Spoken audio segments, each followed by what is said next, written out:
Hello guys, कैसे हैं आप? आई होप सब अच्छे होंगे। Welcome back on my YouTube channel Pooja Dagar ji के क्वेश्चन फॉर ऑल एग्जाम। आज करेंगे साइंस जी के। हमारा जो 3 बजे की क्लास रहती है इसमें साइंस चलती है, तो साइंस जी के करेंगे। चैप्टर नंबर 3 चलेगा आज हमारा। चैप्टर नंबर 1 2 हम कर चुके हैं। चैप्टर नंबर 1 2 हम कर चुके हैं और जो है 2 चैप्टर है थोड़ा सा वो बोरिंग लगा शायद व्यूवर्स को, इसीलिए मैंने 3 चैप्टर स्टार्ट कर दिया है। उसके कुछ क्वेश्चन है फिर करेंगे बाद में उसको।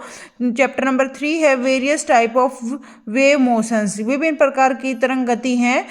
चैप्टर नंबर 3, ठीक है फ्रेंड्स, तो स्टार्ट करते हैं। जल्दी से जुड़ जाइए, 3 बज गए हैं, क्लास का टाइम स्टार्ट हो गया है। आप लेट ना किया करो प्लीज़। विभिन्न प्रकार की तरंग गति जो है ये चैप्टर रहेगा आज हमारा। विभिन्न प्रकार की तरंग गति ये हमारा चैप्टर है। तो जल्दी से स्टार्ट करते हैं क्वेश्चन नंबर 1 से। प्लीज वीडियो में एंड तक जुड़े रहा करें, आप बीच में स्किप ना किया करें वीडियो को। सारे क्वेश्चन इंपॉर्टेंट सिलेक्टेड क्वेश्चंस लिए हैं मैंने।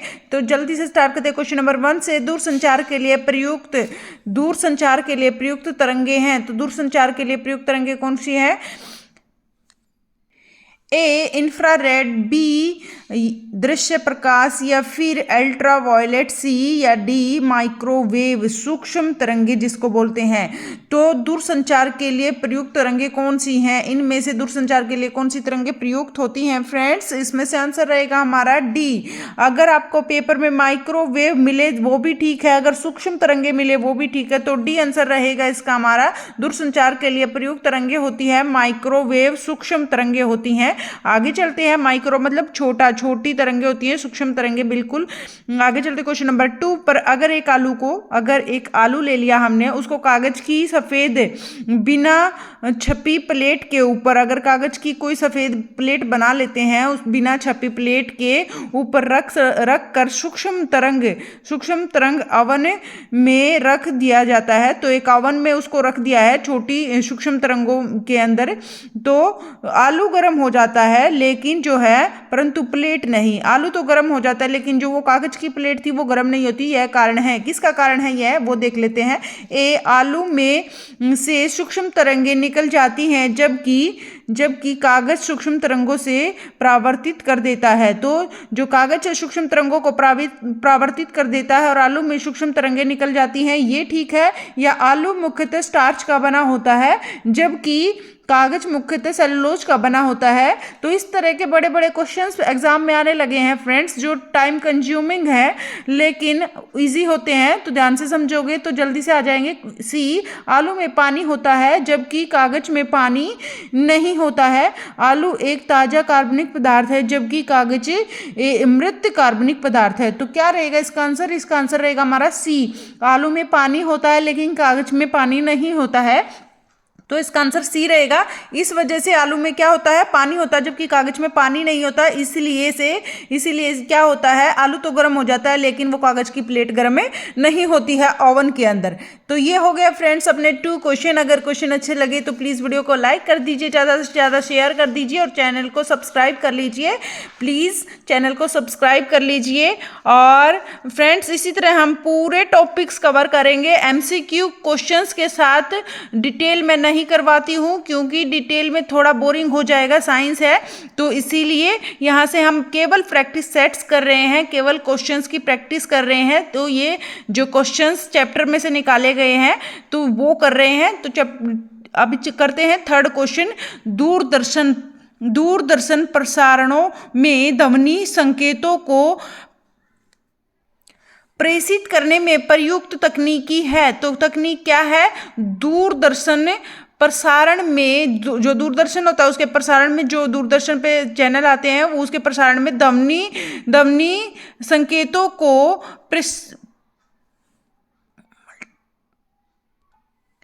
ए नाड़ी संकेत मॉड्यूलन, या फिर बी आयाम मॉड्यूलन, या फिर सी आवर्ती मॉड्यूलन, या फिर डी समय विभाजन मल्टीफ्लेक्सिंग। तो क्या इसका आंसर रहेगा? क्वेश्चन नंबर 3 का हमारा आंसर रहेगा फ्रेंड्स आवर्ती मॉड्यूलन आएगा। इसका आंसर सी आंसर रहेगा, आवर्ती मॉड्यूलन। दूरदर्शन प्रसारणों में ध्वनि संकेतों को प्रेषित करने में प्रयुक्त तकनीक है आवर्ती मॉड्यूलन।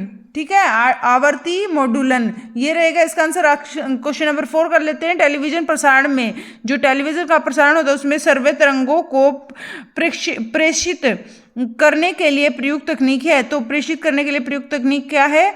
स्पंद संकेत आरोपण, आयाम आरोपण, आवर्ती आरोपण, समय विस्तार गुणन। तो क्या रहेगा इसका आंसर? क्वेश्चन नंबर 4 का आंसर रहेगा आवर्ती आरोपण। इसका आंसर रहेगा आवर्ती आरोपण। ध्वनि प्रसारणों में श्रव्य तरंगों से प्रेषित करने के लिए प्रयुक्त तकनीकी होती है आवर्ती आरोपण। आगे चलते हैं क्वेश्चन नंबर 5 पर। निम्नलिखित कथनों पर विचार कीजिए। इन कथनों पर विचार करना है हमें। कम लंबाई की, फ्रेंड्स इन क्वेश्चंस को आप बोरिंग ना समझो, क्योंकि ये क्वेश्चंस ही आजकल एग्जाम में आ रहे हैं। टाइम कंज्यूमिंग होता है, लेकिन अगर हम इनको समझने की कोशिश करते हैं तो इतने मुश्किल नहीं होते हैं। तो इस तरह के क्वेश्चंस अभी एग्जाम में आने लगे हैं। तो निम्नलिखित कथनों पर विचार कीजिए। कम लंबाई की बांसुरी से निम्न आवृत्ति की तरंगे उत्पन्न होती है, या ध्वनि यंत्रों में से केवल अनुदैर्घ्य प्रत्यास्थ तरंगों के रूप में प्रगामी होती है। तो क्या रहेगा? इन कथनों पर विचार करना है, कौन सा ठीक है कौन सा नहीं है। कम लंबाई की बांसुरी से निम्न आवृत्ति की तरंगे उत्पन्न होती है, ऐसा कुछ नहीं होता। किसी भी लंबाई की जो है बांसुरी होती है उससे उसी तरह की जो है आवृत्ति तरंगे उत्पन्न होती है। तो ये हमारा गलत हो गया।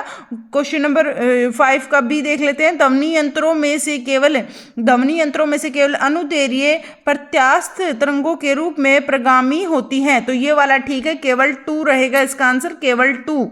ठीक है फ्रेंड्स, तो ये है हमारे 5 क्वेश्चन। 6 क्वेश्चन कर लेते हैं। प्लीज वीडियो में एंड तक जुड़े रहें। 6 क्वेश्चन क्या है? जब किसी शेविंग ब्रश को पानी में से निकाला जाता है तब उसके जो बाल हैं आपस में किस कारण से चिपक जाते हैं? जब हम कोई शेविंग ब्रश लेते हैं, आपने देखी होगी शेविंग ब्रश कैसी होती है, व्हाइट कलर के उसमें ब्रश के वो होते हैं। तो जब उस ब्रश को हम पानी में डालते हैं तो वो आपस में चिपक जाते हैं। तो किस कारण से होता है? वो है पृष्ठीय तनाव के कारण, संयानता के कारण, घर्षण के कारण, प्रत्यास्थता के कारण।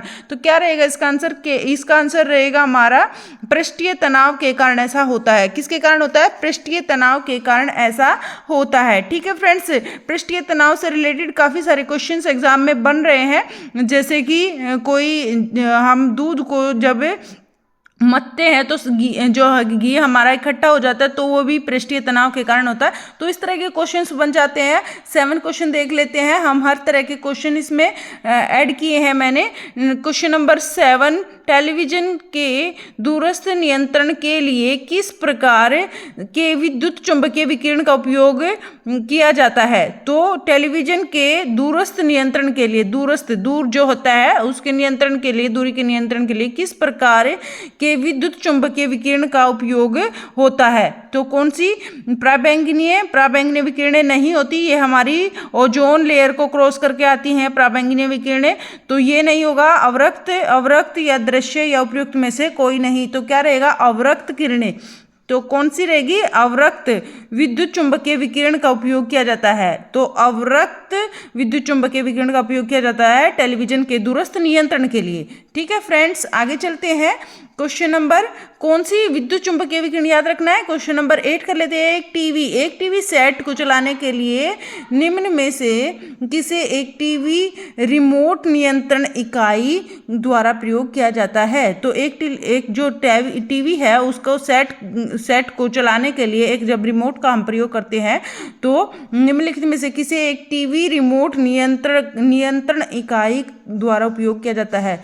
ध्वनि तरंगे, प्रकाश तरंगे, सूक्ष्म तरंगे, रेडियो तरंगे। तो क्या रहेगा? कौन सी तरंगे यूज होती है उसमें? रेडियो तरंगे यूज होती हैं रिमोट को चलाने में, रेडियो तरंगे।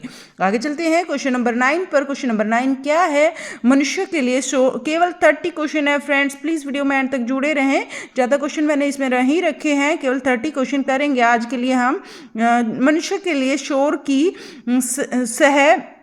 सीमा करीब करीब होती है। तो मनुष्य के लिए जो शोर की सह सीमा होती है, यानी मनुष्य कितना शोर सुन सकता है, हमारे कान कितना शोर सुन सकते हैं, तो वो जो है बताया गया है 85 डेसिबल या 82 डेसिबल्स या फिर 125 डेसिबल या 155 डेसिबल। तो 85 डेसिबल याद रखना है, मोस्ट इंपॉर्टेंट क्वेश्चन है फ्रेंड्स। ये हमेशा एग्जाम में आता है। क्या है, मनुष्य के लिए शोर की सह सीमा करीब कितनी होती है? तो 85 डेसिबल तक की मनुष्य के अंदर सह सीमा होती है, इतना वो सुन सकता है। इससे ज़्यादा सुनेगा तो उसके कान खराब हो जाएंगे। तो 85 डेसिबल रहेगा इसका आंसर 9th का। आगे चलते हैं फ्रेंड्स 10th क्वेश्चन पर। तो उससे पहले अगर वीडियो को लाइक नहीं किया है तो प्लीज़ एक लाइक कर दीजिए, शेयर कर दीजिए ज़्यादा से ज़्यादा। चैनल पर नए हैं तो प्लीज़ सब्सक्राइब कर लीजिए चैनल को। और जो है एक अपनी क्लास होती है 8 से 8:40 वाली क्लास पर हम शाम को करते हैं जीके क्वेश्चन चल रहे हैं। उसमें हमारे लूसेंट से लिए हैं 1000 क्वेश्चन फ्रेंड्स। तो डेली 100 कर रहे हैं, आज फिर 100 करेंगे। चैप्टर जो हमारा है आज का है भाग 3। तो करते हैं 10th क्वेश्चन अभी, उसमें भी आप आ जाइए प्लीज़। क्लास में 8 बजे सभी प्रेजेंट हो जाए प्लीज़। किस स्तर डेसिबल से अधिक की ध्वनि हानिकारक ध्वनि प्रदूषक कहलाती है? ध्वनि प्रदूषक कौन सी होती है? डेसिबल से अधिक, कितने डेसिबल से अधिक जो है हमारे इन्वायरमेंट को पोल्यूटेड करने लग जाती है? तो 100 dB या 30 dB या 80 dB या फिर 120 dB। ठीक है फ्रेंड्स, तो कितनी होगी यहाँ पर? आंसर क्या रहेगा? dB मतलब डेसिबल्स। ठीक है, याद रखना dB डेसिबल्स होता है। और कितने जो है डेसिबल पर हमारा जो इन्वायरमेंट है वो पॉल्यूटेड होने लगता है, किससे? वॉइस से। तो इसका रहेगा हमारा आंसर 80 डेसिबल।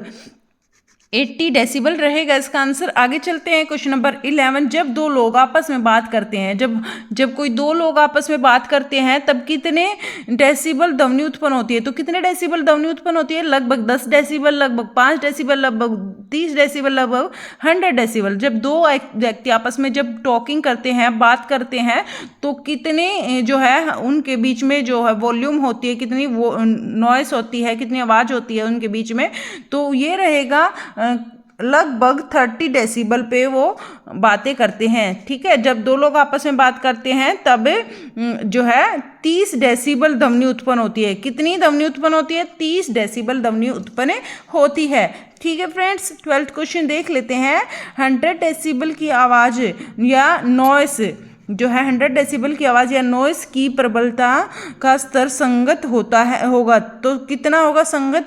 सामान्य वार्तालाप से होगा, सुनाई भर देने वाली आवाज़ से होगा, या शोर शराबे वाली गली की आवाज़ से होगा, या फिर यंत्र कारखानों के शोर से होगा। तो 100 डेसिबल की जो आवाज़ होती है बहुत ज़्यादा हो जाती है। 80 प्लस होते ही जो हमारा एनवायरनमेंट वॉइस से पोल्यूटेड होने लग जाता है। तो 100 डेसिबल तो बहुत ज़्यादा हो जाएगी। तो 100 डेसिबल की आवाज़ की प्रबलता का स्तर संगत होगा। तो किसके संगत होगा? संगत मतलब इससे रिलेशन होगा इसका।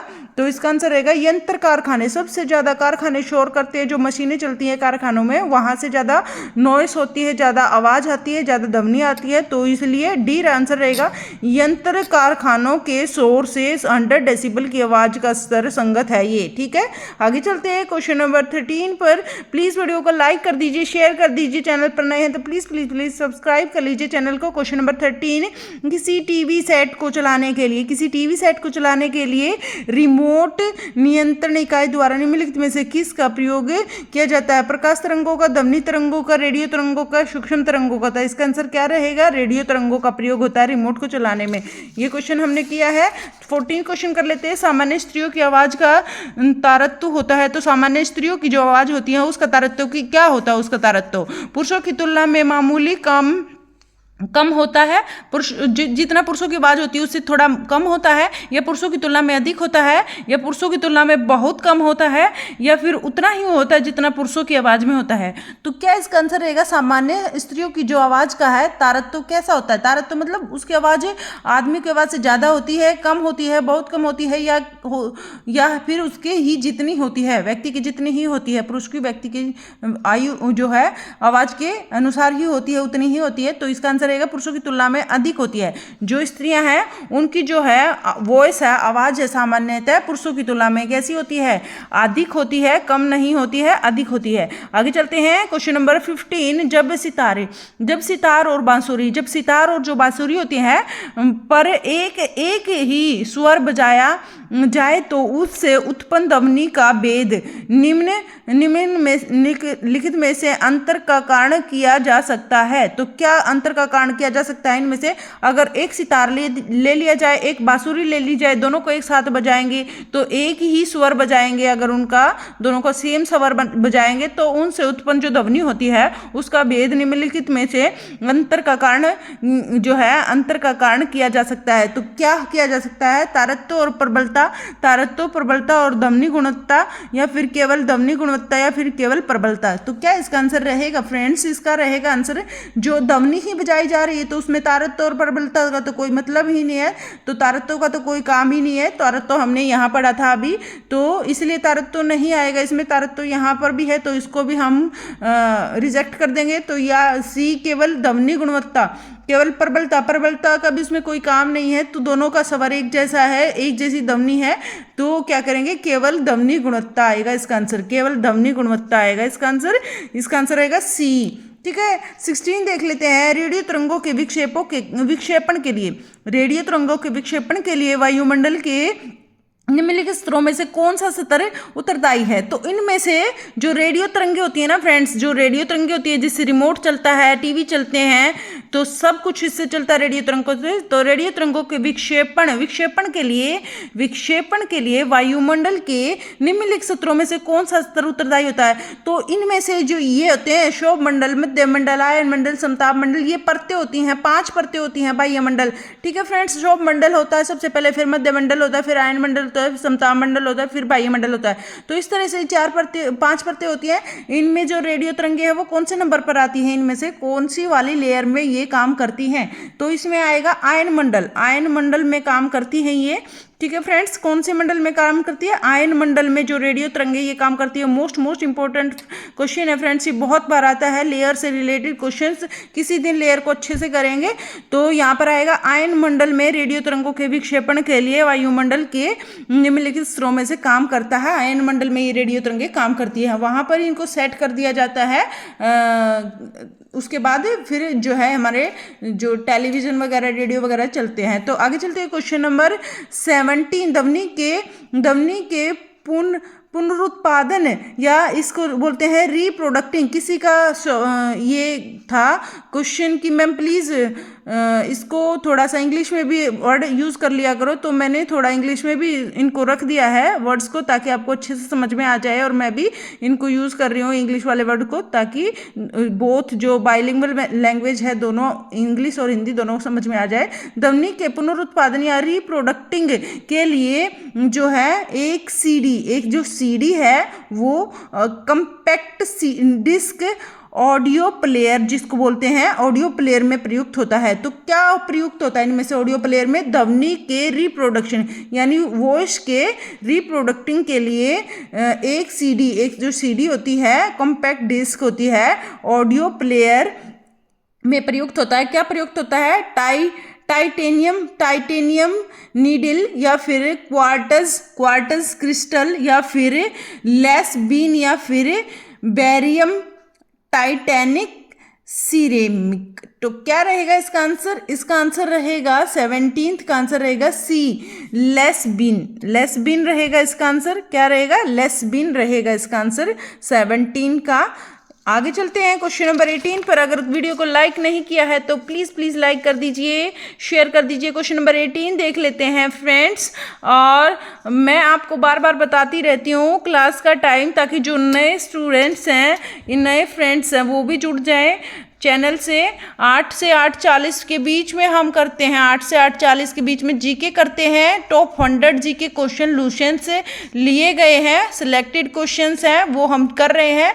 तो उसके 2 पार्ट हम कर चुके हैं, आज 3rd पार्ट रहेगा।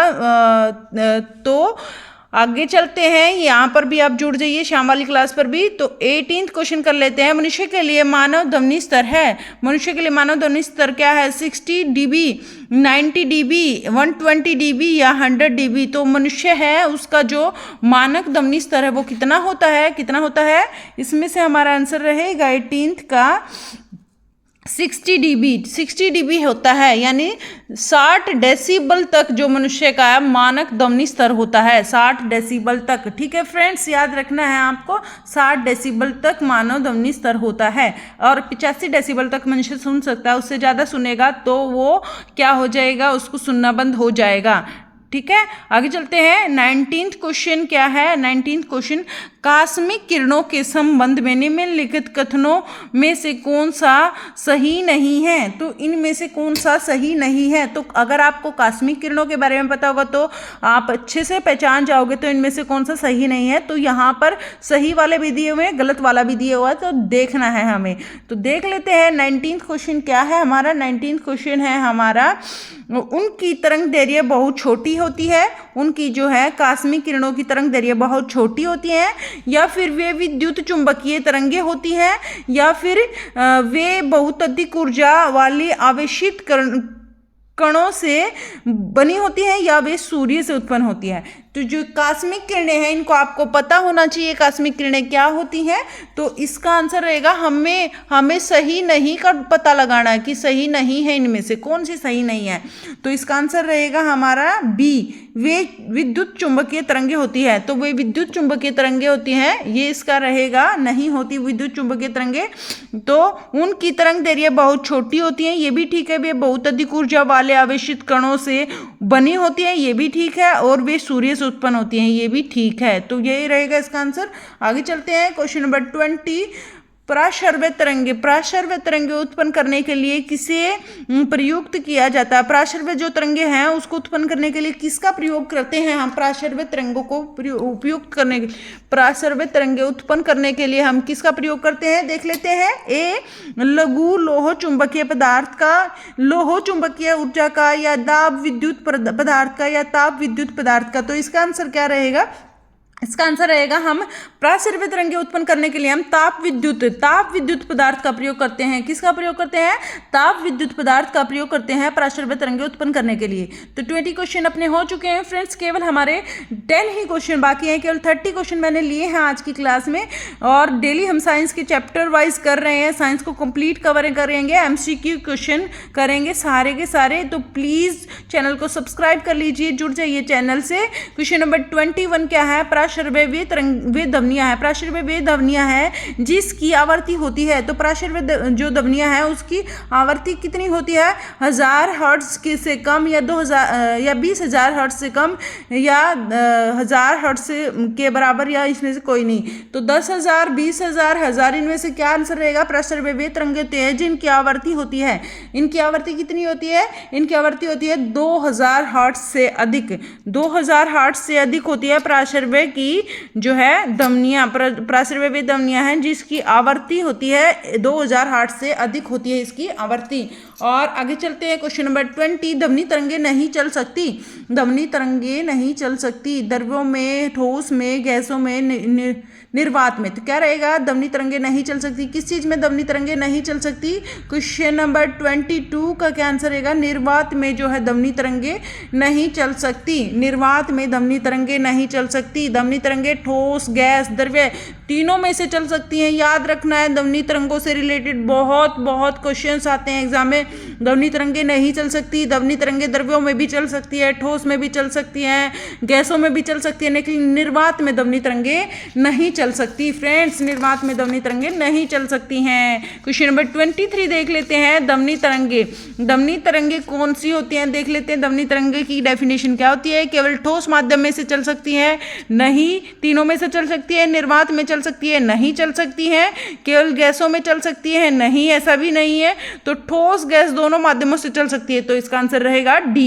अपने आप पता लग रहा है, अभी हमने एक क्वेश्चन किया था इससे रिलेटेड, तो इसीलिए हमें पता लग गया है। तो ठोस गैस द्रव्य तीनों में से गुजरती है ध्वनि तरंगे, तो इसलिए ठोस गैस वाला ही ठीक रहेगा। तो आपको याद रखना है निर्वात में से नहीं चलती हैं ध्वनि तरंगे, या ये भी याद रखना है। क्वेश्चन नंबर 24 कर लेते हैं फ्रेंड्स। अगर वीडियो अच्छी लगे तो प्लीज शेयर करें, मोर से ज़्यादा more and more please share करें, और चैनल पर नए हैं तो सब्सक्राइब करें चैनल को। क्वेश्चन नंबर 24 क्या है? ध्वनि का वेग मध्यम महत्तम होता है। तो ध्वनि का वेग महत्तम होता है, क्या होता है?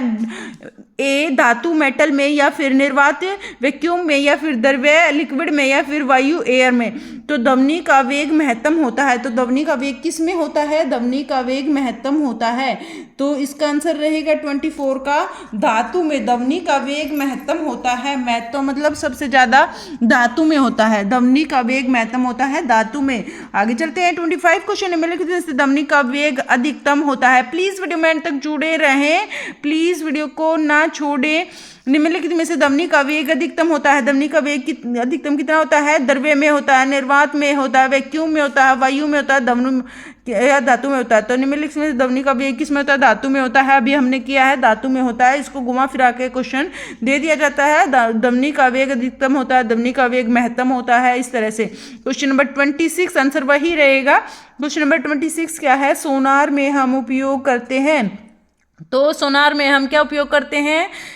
सर्वित ध्वनि तरंगों का, रेडियो तरंगों का, प्रश्रवित तरंगों का, अवश्रवित तरंगों का। तो सोनार में हम उपयोग करते हैं, किस चीज का उपयोग करते हैं सोनार में हम? तो इसका आंसर क्या रहेगा 26 का? प्रासर्वित तरंगों का। सोनार में हम प्रयोग करते हैं प्रासर्वित तरंगों का। सोनार में प्रयोग करते हैं प्रासर्वित तरंगों का। मोस्ट इंपोर्टेंट क्वेश्चन है ये भी फ्रेंड्स। सोनार में उपयोग होता है प्रासर्वित तरंगों का। ठीक है, आगे चलते हैं 27 क्वेश्चन पर। उससे पहले जो है हम कर लेते हैं, उससे पहले हम कर लेते हैं स्वागत। जो हमारे सब्सक्राइबर्स हैं उनका भी पूजा डागर जी की क्लास में आपका स्वागत है, और जो नॉन सब्सक्राइबर हैं वो भी उनका भी स्वागत है पूजा डागर जी की क्लास में। प्लीज चैनल पर अगर सब्सक्राइब नहीं किया तो सब्सक्राइब कर लीजिए प्लीज। क्वेश्चन नंबर 27 क्या है? नजदीक आती रेलगाड़ी की सीटी की आवाज जो है बढ़ती जाती है। जब हम कहीं स्टेशन पर जाते हैं तो ट्रेन आती है तो उसकी जो सीटी की आवाज़ है वो बढ़ती जाती है जब नज़दीक आती है, जबकि दूर जाने वाली रेलगाड़ी की घटती जाती है। तो यह जो है परपंच या फिनामिनॉन उदाहरण है। किसका उदाहरण है? जूल थॉमसन प्रभाव का, या रमन प्रभाव का, या कंपटन प्रभाव का, या फिर डॉपलर प्रभाव का। तो ये पूछा है फ्रेंड्स, मोस्ट इंपोर्टेंट है ये। परपंच उदाहरण है किसका? किसका उदाहरण है? डॉपलर प्रभाव का उदाहरण है ये। कौन से प्रभाव का उदाहरण है? डॉपलर प्रभाव का उदाहरण है। डी आंसर रहेगा, डॉपलर प्रभाव का उदाहरण है फ्रेंड्स। 27 के बाद 28 क्वेश्चन कर लेते हैं। केवल हमारे 3 क्वेश्चन बाकी हैं, वीडियो को अंत तक देखें। क्वेश्चन नंबर 28 क्या है? कास्मिक किरणें। कास्मिक किरणें कौन सी हैं? कास्मिक किरणें कौन सी हैं भाई? अनावेशित कण है, अनावेशित कण है, या आवेशित कण है, या फिर सी आवेशित तथा अनावेशित दोनों हो सकते हैं, या उपयुक्त में से कोई नहीं हो सकता। तो इसका क्या आंसर रहेगा 28 का? ये है हमारे आवेशित कण। कौन से? कास्मिक किरणें होती हैं, आवेशित किरण होती हैं। कौन सी किरणें होती हैं? आवेशित, जो कि सूर्य से प्राप्त होती हैं। कास्मिक किरणें आवेशित कण हैं, आवेशित कण हैं। आगे चलते हैं क्वेश्चन नंबर 29। माध्यमों, जैसे फर्स्ट नंबर पे दे दिया जल, सेकंड पर दे दिया इस्पात, थर्ड पर दे दिया नाइट्रोजन। तो इनको क्या लगाना है? आरोही क्रम में लगाना है। आरोही में मतलब पहले कौन सी आएगी, फिर कौन सी आएगी, फिर कौन सी आएगी, ऐसे आरोही क्रम में लगाना है। तो आरोही क्रम में सबसे पहले किसका नंबर आएगा? आरोही क्रम में सबसे पहले आएगा इस्पात का। किसका आएगा? इस्पात का। दूसरे नंबर पे आएगा जल का, फिर आएगा नाइट्रोजन का। तो इसका आंसर आएगा 2, 1, 3। 2, 1, 3 कहाँ पर है हमारा? ढूंढो कहाँ पर है 2, 1, 3। डी आंसर रहेगा इसका। क्या रहेगा आंसर? डी आंसर रहेगा। ठीक है फ्रेंड्स, डी आंसर रहेगा। सबसे पहले आएगा इस्पात, फिर आएगा जल, फिर आएगा नाइट्रोजन। आरोही क्रम में उनको लगाना था, लगा दिया है हमने। 30 क्वेश्चन देख लेते हैं फ्रेंड्स। कॉस्मिक किरणों के संबंध में निम्नलिखित कथनों में से कौन सा सही नहीं है? इनमें से कौन सा सही नहीं है? अगर हमको पता है कॉस्मिक किरणें होती क्या हैं तो हम इजीली फाइंड आउट कर सकते हैं, और इससे रिलेटेड हमने काफ़ी क्वेश्चन किए हैं अभी। तो देख लेते हैं ये क्वेश्चन बी ए पार्ट उनकी जिसको नहीं आती है साइंस उनको भी आ जाएगी अगर कंटिन्यू आप प्रैक्टिस करते हो। डेली 30, 40, 50 जितने भी क्वेश्चंस की प्रैक्टिस मैं करवाती हूँ, डेली आधा घंटा दे देते हो और प्रैक्टिस कर लेते हो तो आपके लिए बहुत ज़्यादा फायदा रहेगा। एग्जाम में बहुत ज़्यादा फायदा होगा आपको, यहाँ से आपको पक्का क्वेश्चन मिलेंगे। केवल आधा घंटा निकालना है। केवल आधे घंटे में आपको 30 में से 5, 10, 20 कुछ क्वेश्चन तो याद होंगे फ्रेंड्स, कुछ का तो फायदा होगा। अगर आप साल में अगर 365 डेज होते हैं उसमें से अगर आप डेली आधा घंटा देते हो साइंस को, डेली अगर आप क्वेश्चंस देख रहे हो तो डेली के अगर आपको 5 क्वेश्चंस भी हो जाते हैं तो देख लो, अपने आप सोच लो कितने सारे क्वेश्चंस आपको लर्न हो जाएंगे। तो केवल आधा घंटा निकाल लीजिए करें। Science objective type MCQ questions को हम डेली रिवाइज करते हैं, तो प्लीज़ 3 बजे 3 से 3:30 बजे करते हैं हम साइंस, तो आप प्लीज़ जुड़ जाइए चैनल से। क्वेश्चन नंबर 30 देते हैं। कॉस्मिक किरणों के संबंध में निम्न कथनों में से कौन सा सही नहीं है? तो इनमें से कौन सा सही नहीं है? उनकी तरंग दैर्घ्य बहुत छोटी होती है, वे विद्युत चुंबकीय तरंगें होती हैं, वे बहुत अधिक ऊर्जा वाले आवेशित कणों से बनी होती है, या वे सूर्य से उत्पन्न होती हैं। तो क्या इसका आंसर रहेगा? सही नहीं बताना है, याद रखना। ये जरूर देखना आपको एग्जाम में कौन सा पूछा गया है। अभी ये मत लगा देना वे सूर्य से उत्पन्न होती है, तो सही नहीं पूछा है तो वे चुंबकीय तरंगें नहीं होती हैं, तो वे इसमें से वे चुंबकीय तरंगें होती हैं, वह नहीं होती हैं, तो इसका आंसर ये रहेगा। ये हो गए अपने friends 30 question. Thank you very much video में एंड तक जुड़े रहने के लिए और अपना कीमती समय निकाल के साइंस जीके क्लास में आने के लिए थैंक यू सो मच। और जो शाम वाली क्लास होती है वो आप प्लीज़ टाइम से आ जाया करें, प्लीज़ लेट ना हुआ करें। 8 से 8:40 अपनी जीके की क्लास रहती है, उसमें हम 100 क्वेश्चन डेली कर रहे हैं, तो 100 क्वेश्चन मायने रखते हैं। 100 क्वेश्चन में से अगर आपको पेपर में 3 से 4 क्वेश्चन भी मिल जाते हैं तो बहुत ज़्यादा फ़ायदा होगा 3 से 4 क्वेश्चंस का भी। तो डेली अगर एक क्लास से आपको 2 से 3 क्वेश्चंस मिल रहे हैं तो इससे जो है अच्छा क्या हो सकता है। तो 8 से 8:40 वाली क्लास पर भी आप आ जाया करें प्लीज़। 3 से 3:30 वाली क्लास पर भी आप टाइम से आ जाया करें। Thank you so much, bye bye, take care. फिर मिलते हैं शाम को, तब तक के लिए आप हंसते रहें, मुस्कुराते रहें, अपना ख्याल रखें, बाय बाय।